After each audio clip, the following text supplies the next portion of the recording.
اور انہوں نے تو یہ بھی کیا کہ پارلیمنٹ کے اجلاس بلانا ہی کم کر دیے، جس سے پارلیمنٹ کافی زیادہ ناراض ہو چکی تھی۔ جب 1640 میں ان کی جنگ ہوتی ہے اسکاٹ لینڈ کے ساتھ، تو پھر وہ کوشش کرتے ہیں کہ جنگی جو ہتھیار ہیں وہ خریدے جائیں، اور جنگی ہتھیار خریدنے کے لیے ظاہر ہے آپ کو ٹیکس بڑھانا پڑتا ہے، اور ٹیکس بڑھانے کے لیے آپ کو پارلیمنٹ بلانی پڑتی ہے، جو کہ معاہدہ ہوا تھا کہ ٹیکس بڑھانا جب بھی ہوگا تو آپ کو پارلیمنٹ سے کنسلٹ کرنا پڑے گا۔ تو اسی وجہ سے انہوں نے کہا کہ پارلیمنٹ کا اجلاس بلایا جائے۔ جب انہوں نے پارلیمنٹ کا اجلاس بلانا چاہا تو پارلیمنٹ نے آنے سے انکار کر دیا، اور انہوں نے کہا کہ ہم اس پارلیمنٹ کا اجلاس جو ہے وہ اٹینڈ نہیں کریں گے۔ تو جس کی وجہ سے ایک ٹسل بنتی ہے پارلیمنٹ کے بیچ میں اور چارلز ون کے بیچ میں، یہی ٹسل جو 1642 سے شروع ہوتی ہے انگلش سول وار کا روپ اختیار کر لیتی ہے۔ ہوتا کچھ یوں ہے کہ چارلز ون اور پارلیمنٹ کے درمیان جنگ شروع ہوتی ہے، اور یہ جنگ دو آرمیز کے بیچ میں ہوتی ہے۔ دو آرمیز، ایک چارلز ون کی ہوتی ہے جس میں، اور ایک پارلیمنٹ کی آرمی ہوتی ہے۔ جو پارلیمنٹ کی آرمی ہوتی ہے اسے ماڈل آرمی کا نام دیا گیا، اور جو چارلز ون کی آرمی ہے اسے کیویلیئر آرمی کہا جاتا ہے۔ یہ جنگ 1642 میں شروع ہوتی ہے، 1646 میں جا کر یہ جیت جاتی ہے اور یہ کامیاب ہو جاتی ہے، اور یوں مونارکی جو ہے وہ ختم ہوتی ہے۔ اور اس کے بعد 1649 میں چارلز ون کے اوپر ٹرائل شروع کیا جاتا ہے، اور یہ ایک نئی ریولوشن تھی کہ 1649 میں یہ ہوا کہ کسی کنگ کو انڈر ٹرائل لایا گیا، اور کسی کنگ کو سر عام پھانسی بھی دی گئی۔ جی ہاں، چارلز ون کو سر عام پھانسی دے دی گئی، اور یوں 1649 میں ایک مونارکی کی بجائے پارلیمنٹ کا آغاز ہوتا ہے اور پارلیمنٹری نظام شروع ہوتا ہے۔ 1649 سے 1653 تک کا جو پیریڈ ہے اسے کامن ویلتھ پیریڈ کہا جاتا ہے، اور وہ پارلیمنٹ کا پیریڈ تھا۔ لیکن ہوتا یہ ہے کہ یہ پارلیمنٹ کا پیریڈ نہیں چل پاتا، کیونکہ جب نئی چیز آتی ہے تو اس سسٹم کو ایڈجسٹ ہونے میں ٹائم لگتا ہے، اور پارلیمنٹ کے نظام کے لیے انگلینڈ کی عوام تیار نہیں تھی، اور وہ کوئک چینجز چاہتے تھے۔ تو یوں پارلیمنٹ کامیاب نہ ہو سکی، اور جب پارلیمنٹ ڈیلیور کرنے میں ناکام ہو جاتی ہے اور ایک سپیس کریٹ ہوتی ہے تو پھر وہی ہوتا ہے مارشل لا انفورس ہوتی ہے، اور جو اولیور کرومویل جو اس وقت چارلز ون کے خلاف لڑ رہے تھے، اور اس وقت انہوں نے آرمی میں ایک اہم رول ادا کیا، بلکہ وہ لیڈر تھے آرمی کے، وہ اولیور کرومویل آتے ہیں اور وہ مارشل لا انفورس کر دیتے ہیں۔ مارشل لا انفورس کرنے کے بعد تقریباً 4 سال یہ مارشل لا چلتا ہے، اور 1658 میں یہ مارشل لا ختم ہو جاتا ہے، کیونکہ جو اولیور کرومویل ہیں وہ وفات پا جاتے ہیں، اور ان کے وفات پانے کے بعد دوبارہ پارلیمنٹ سوچنے پہ مجبور ہوتی ہے کہ ہمیں اپنا سسٹم چینج کرنا چاہیے، کیونکہ یہ نہ ہی ہمارے حق میں یہ مارشل لا تھا اور نہ ہی اس سے پہلے پارلیمنٹری نظام، تو پھر واپس ہمیں چلنا چاہیے مونارکی کی طرف۔ اور یہی ہوتا ہے، وہ مونارکی کی طرف دوبارہ موو کرتے ہیں، اور وہ دعوت دیتے ہیں چارلز ون کے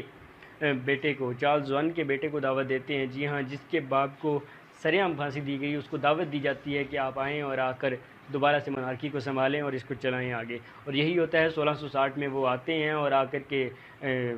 اس عہدے کو سنبھالتے ہیں، اور وہ نئے مونارک ہوتے ہیں، اور 1660 سے لے کر کے 1685 تک مونارکی جو ہے وہ چارلز ون کے بیٹے چلاتے ہیں۔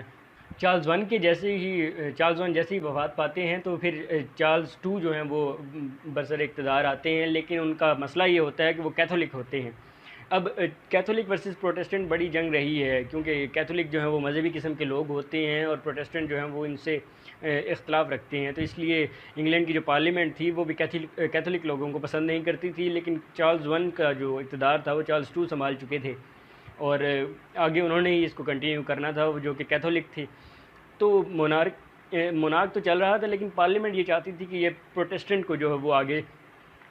مل جائے، لیکن ہوتا یہ ہے کہ جیمز ٹو اگلے امیدوار ہوتے ہیں۔ پارلیمنٹ ڈیوائیڈ ہو جاتی ہے، ایک حصہ وہ بن جاتا ہے جو کہ وگز کہلاتے ہیں، جو کہ مخالف ہوتے ہیں جیمز کے، اور دوسرا حصہ جو ٹوریز کا ہے وہ ان کے حق میں ہوتا ہے کہ جی ہاں بالکل جیمز ٹو کو آنا چاہیے اور کیتھولک لیڈر آنا چاہیے، اور ود دی ہیلپ آف کہہ لیجیے کہ ٹوریز، اور پھر کچھ اسپیس دوسرے لوگوں نے بھی دے دی کہ ٹھیک ہے اگر یہ بننا چاہتے ہیں، جیمز بننا چاہتے ہیں تو پھر جیمز ٹو کو آ جانا چاہیے، اور جیمز ٹو آتے ہیں۔ اس کو آنے اس لیے دیا جاتا ہے کہ اس کی 2 وجوہات ہیں۔ اس کی 2 وجوہات یہ ہیں کہ پہلی وجہ تو یہ ہے کہ جیمز ٹو جو ہیں وہ کوئی اتنے ہیلدی پرسن نہیں تھے، اور اس طرح لگتا تھا کہ یہ شاید کچھ دنوں میں انتقال کر جائیں گے، جس طرح سے ان کی ہیلتھ رہتی تھی، تو پھر آٹومیٹکلی جو اقتدار ہے وہ ان کی بیٹی میری یا اینی کو منتقل ہو جائے گا۔ اب میری اور اینی کو منتقل ہونے میں پارلیمنٹ کا فائدہ اس طرح سے تھا کہ وہ دونوں جو ہیں وہ پروٹیسٹنٹ تھی، اور پروٹیسٹنٹ ہونے کا مطلب یہ تھا کہ ان کے جہاں پر شادی ہوئی تھی وہ بھی پروٹیسٹنٹ تھے، تو اقتدار اگر آئے گا میری اور اینی کے پاس تو وہ پروٹیسٹنٹ ہے اور پھر ہمیں ان سے کوئی اختلاف نہیں رہے گا، اور یوں اقتدار کیتھولک سے پروٹیسٹنٹ میں کنورٹ ہو جائے گا، اور اس کے لیے ہمیں کوئی جنگ نہیں کرنی پڑے گی، اور تاریخ سے وہ سبق سیکھ چکے تھے، کوئی سول وار بھی نہیں کرنا چاہتے تھے۔ لیکن یہاں پر ہوتا کیا ہے، ایک دلچسپ واقعہ ہوتا ہے، اور وہ واقعہ یہ ہوتا ہے کہ میری بیٹرس جو ہوتی ہیں، جو کہ جیمز ٹو کی سیکنڈ وائف ہوتی ہیں، وہ ایک سن کو جنم دے دیتی ہیں، ایک بیٹا جنم دیتی ہیں، اور اس کے بعد ایک نئی کہانی شروع ہو جاتی ہے، اور وہ یہ کہ اب انگلینڈ کے رولز کے مطابق، منارکی کے رولز کے مطابق اب تو بیٹے کو اقتدار منتقل ہوگا، اور جو بیٹا ہے جیمز ٹو کا وہ ظاہر ہے کیتھولک ہے، کیونکہ ان کی وائف بھی کیتھولک ہیں اور ان کا بیٹا ظاہر ہے کیتھولک پیدا ہوا ہے، تو اس لیے وہ چاہتے تھے کہ کیتھولک کو منتقل نہ ہو، تو ایک نئی کہانی شروع ہو گئی کہ میری اور اینی کو ہم تو چاہتے تھے کہ منتقل ہو جائے، لیکن اب تو بیٹا ہو گیا اور انگلینڈ کے رولز کے مطابق بیٹے کو اقتدار منتقل ہوگا، تو ایک یہ کہانی دلچسپ شروع ہو گئی۔ تو انہوں نے حل یہ نکالا کہ میری کے جو ہسبینڈ ہیں ولیم آف اورنج، ان کو بلایا جائے اور وہ حملہ کر دیں، اور ان کے حملے سے یہ ہوگا کہ ہمیں بآسان اقتدار مل جائے گا، اور انہوں نے ایسا ہی کیا، ولیم آف اورنج کو انوائٹ کیا، انہوں نے حملہ کیا، جیمز ٹو جو ہیں وہ چلے گئے، اور یوں اقتدار بآسانی